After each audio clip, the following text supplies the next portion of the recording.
ruhnya tidak pernah mati, yang mati adalah jasadnya. Yang terakhir adalah F, penerimaan takdir atau qadar. Penerimaan terhadap takdir dan ketentuan Allah adalah sebagai aspek yang penting. Menerima ketentuan Allah itu penting, karena waktu dilihat sebagai bagian dari takdir yang ditetapkan oleh Allah, dan penerimaan terhadap ini merupakan bagian dari perjalanan rohani seseorang. Jadi belajar menerima, belajar ridho agar diridhoi Allah, itu maksudnya. Solusi praktis terhadap kegaiban waktu ini adalah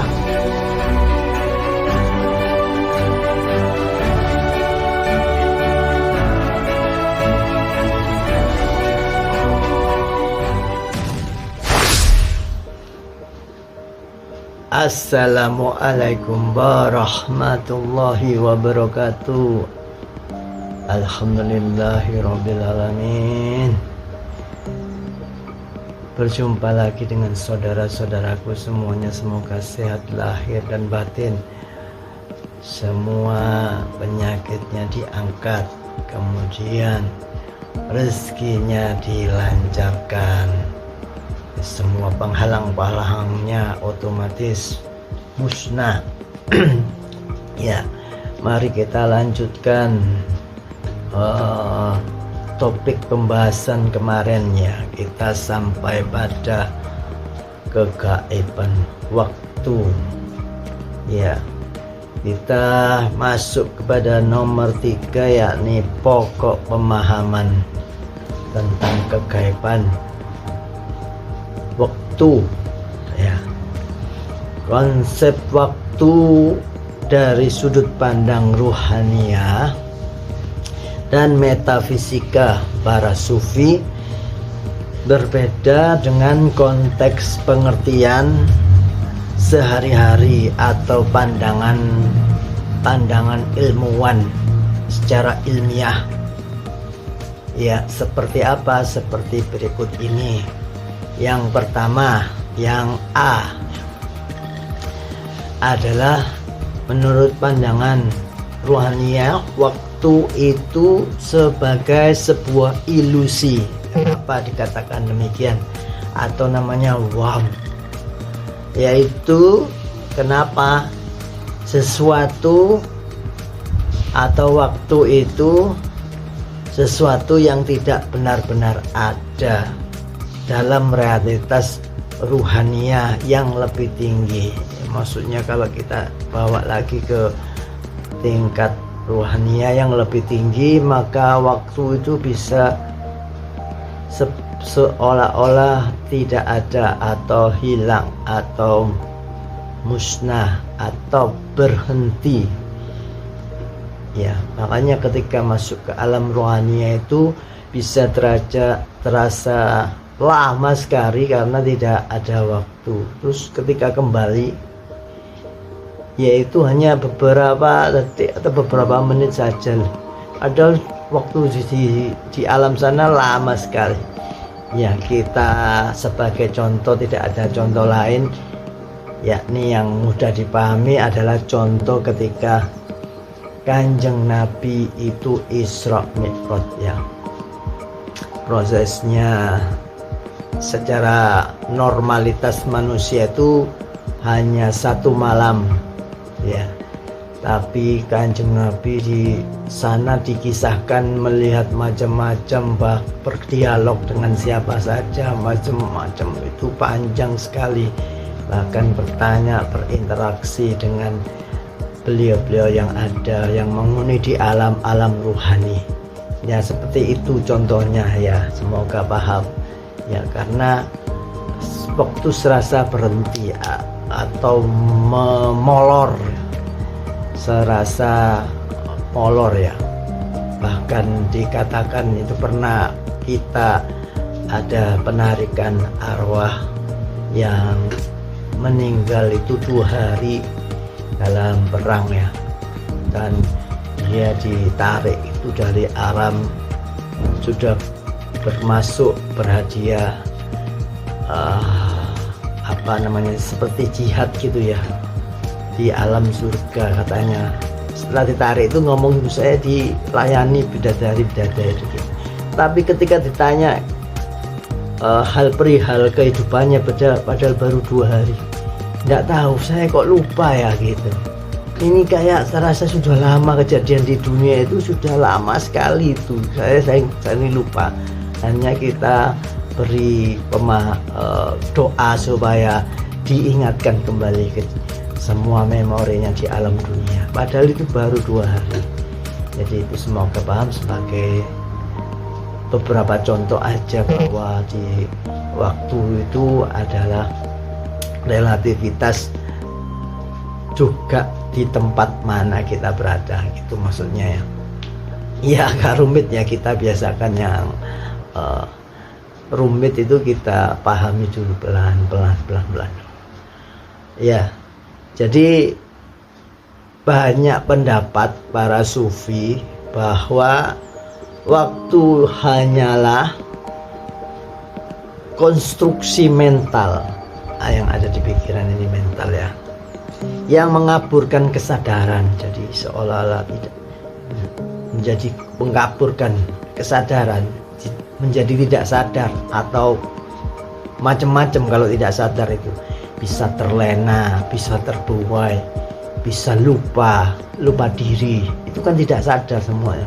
Bisa mati suri, bisa tidur, itu kan tidak sadar semua, macam-macam. Jadi keadaan tidak sadar itu macam-macam, sesuai kesepakatan manusia menyebutnya apa ya. Jadi mengaburkan kesadaran itu seperti itu ya.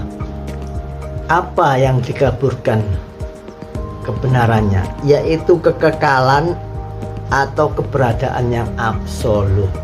Ini kebenaran hakiki, yakni apa, sang pencipta. Itu sering terkaburkan oleh kesadaran ini. Waktu, terlena dengan waktu, menggunakan waktu, banyak hal yang sia-sia.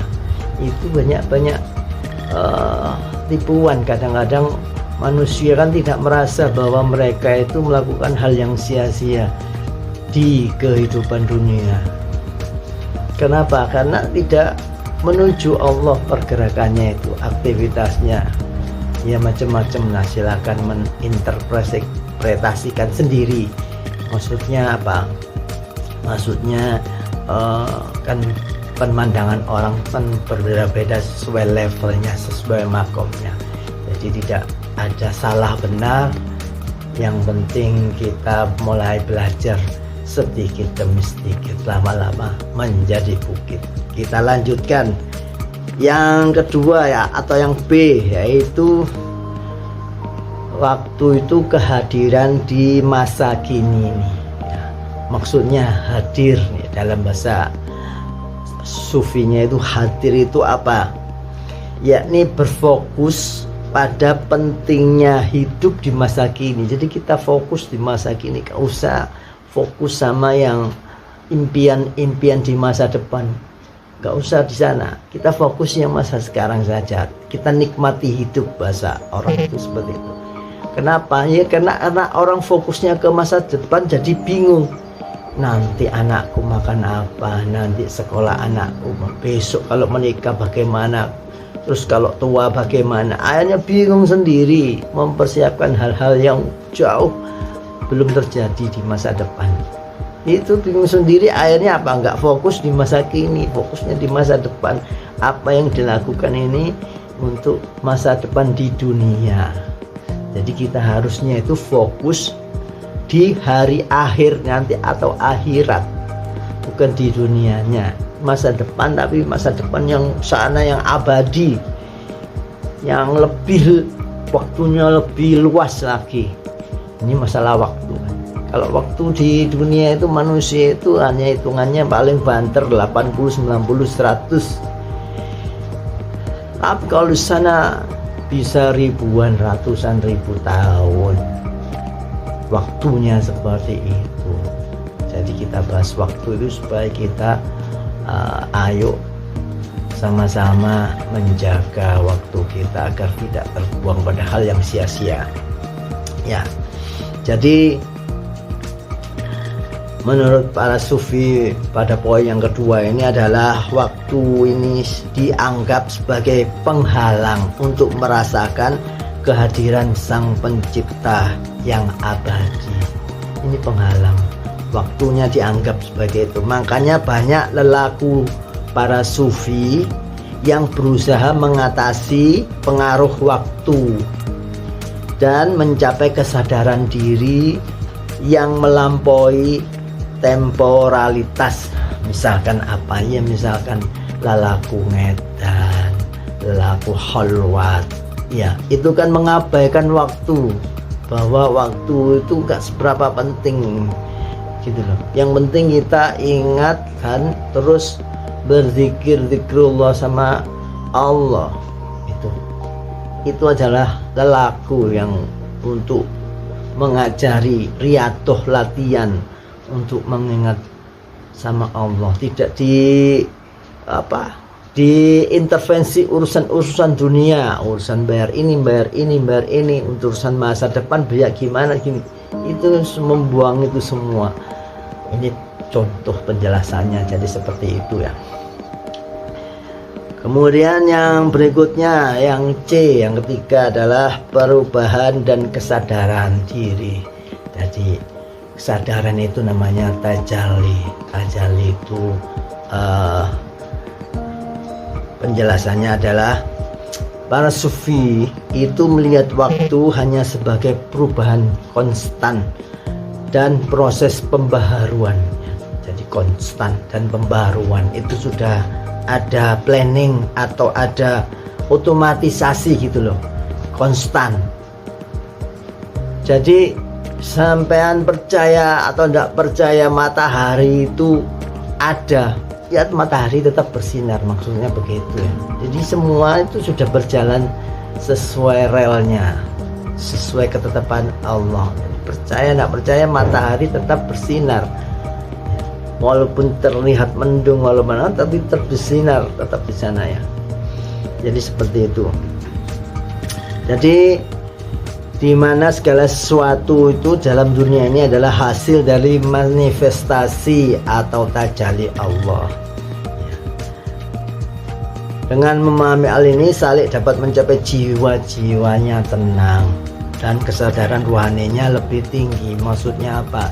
Ya tidak perlu khawatir lagi. Makanya kalau dijelaskan di ayat di Al-Quran itu, kekasih-kekasih Allah itu tidak, wali-wali Allah itu tidak ada yang takut dan tidak bersedih hati. Ya karena apa? Karena sudah memahami ini semua hal itu adalah tajalli Allah, manifestasinya Allah, sudah kehendak Allah. Kenapa disesali? Kenapa pertanyakan lagi? Jadi kalau Anda waktunya jatuh misalnya dari sepeda motor detik ini, hari ini, jam sekian, ya itu harus jatuh, harus dilalui. Jadi seperti itu. Sebab-sebabnya itu hanya sebagai apa, syarat syariat saja. Nah, hakikatnya itu kejadian itu harus dialami. Ketika Anda punya hutang banyak ya, yaitu adalah sesuatu yang kehendak Allah yang harus dijalani. Sebab-sebabnya apapun itu ya. Nah, ini kita akhirnya nggak ada protes, nggak ada marah, nggak ada mangkel, nggak ada menyalahkan orang lain, apalagi menyalahkan Tuhan ya. Na'udzubillah min dzalik. Kan banyak orang ini karena tidak paham bahwa semuanya adalah kehendak Allah. Yang berikutnya ada yang D, pentingnya kesadaran dan pengalaman ruhania. Jadi waktu dalam konteks ruhani itu tidak diukur dengan detik atau menit, tetapi dengan kedalaman pengalaman ruhani. Ya. Jadi lelaku para sufi seperti zikir, khalwat, terus kontemplasi itu bertujuan untuk menghilangkan perasaan pada waktu dan membawa diri ke pengalaman kehadiran Allah pada semua aktivitas. Jadi semuanya terus dibawa pada merasa bahwa Allah itu selalu hadir di kehidupan kita, atau orang bilang itu bersama Allah, atau bahkan yang ilmu lebih jauh lagi menyatu dengan Allah. Nah, itu perlu pembahasan lagi supaya tidak salah paham. Yang berikutnya, yang E adalah kehidupan dan kematian. Maut dan hayat. Ini para sufi sering membahas kehidupan dan kematian itu sebagai bahan siklus yang lebih besar. Memandang kematian bukanlah akhir, tapi hanyalah sebagai transisi ke dimensi ruhania yang lebih tinggi. Jadi itu hanya transisi, pindah alam ya. Ruh itu tidak ada yang mati.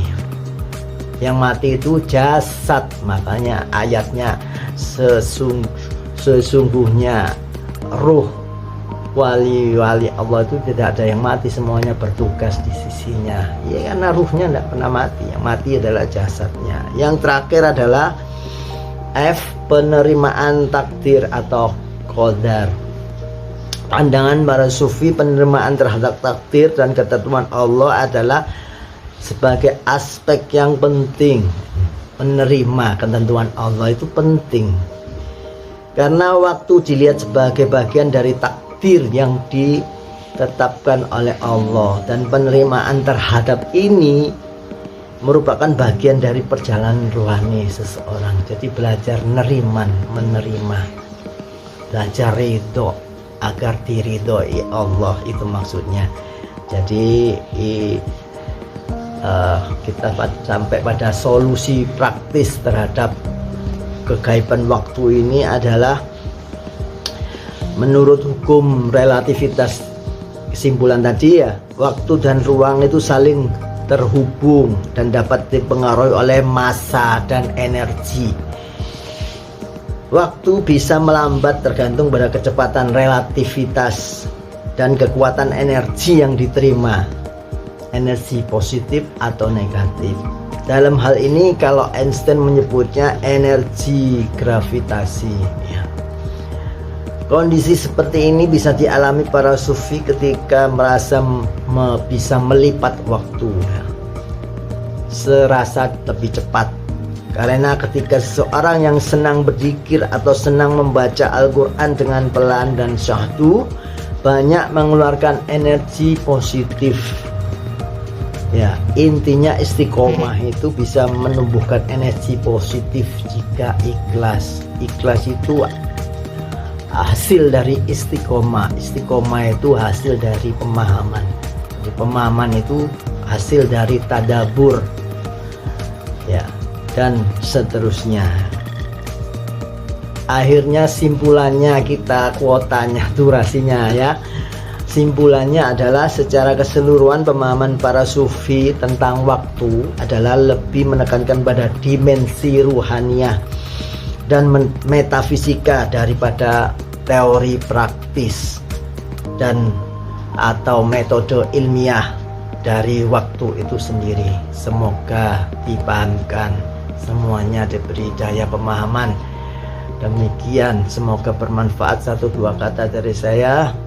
Nah, jangan lupa tetap bahagia apapun kondisinya, semuanya, dan tetap putar terus tasbihnya. Wabillahi taufiq wal hidayah. Wassalamualaikum warahmatullahi wabarakatuh.